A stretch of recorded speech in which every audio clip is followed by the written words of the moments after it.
from the VAR. I think what you've done there, Stephen, as well, you've painted a picture that the referee can't have on the pitch because he looks and you try to photo snap it in your head, but it's very, very difficult because at the minute Evan Nielsen goes down, the ground in that time, and Evan Nielsen on the ground, everything changes. But as you say, they walk them through that step by step when they got there, and everything changed. The whole landscape's different. Well, I think so as well. If you look at Rob Jones's position, it's not scanning. If he's probably 10 yards back, he probably sees the distances between. But that's where you do need the help, and I thought it was really well worked out. Straight to Tim we go, big moment. Missed penalty. Interesting thoughts from Arne Slot, who had a pretty expensive summer, or Liverpool did last time round. But do you think they can buy their way out of this again? And which way would be the focus?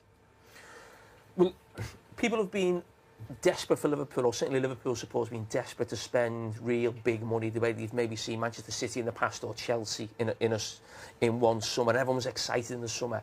And I did say, I think we were together, and I said, it didn't feel Liverpool-like to me, or certainly the Liverpool way that they've done for the last 10 years and how they got to the top under Jurgen Klopp.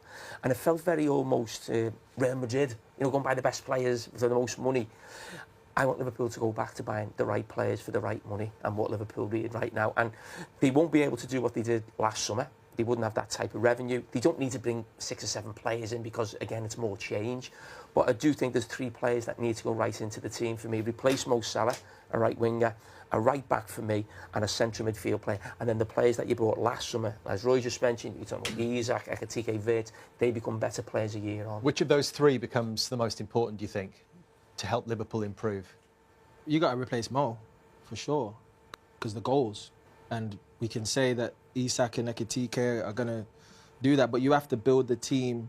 You have to pick one of those guys and go, we're building our attack around this guy. So are you buying a winger that's going to be a supplier?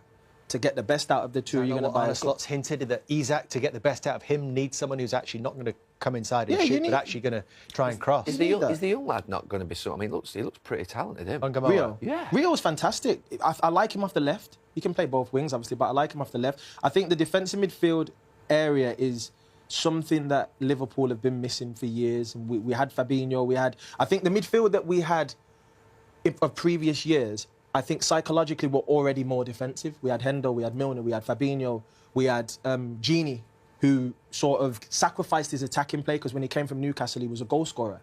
But then he came in and became more of a workhorse. And I think when you look now, you sort of see Gravenberch, who's kind of in between, more of a Gini. You've got McAllister, who I'm not 100%. He's kind of in between, and Szoboszlai, I think, is more of an attacking, pressing, kind of more in like an Emre Can. Just talk us through how the penalty came about. It was a clear penalty. I think Kulusevski, for me, goes down the right-hand side, just comes in, he tries to lunge.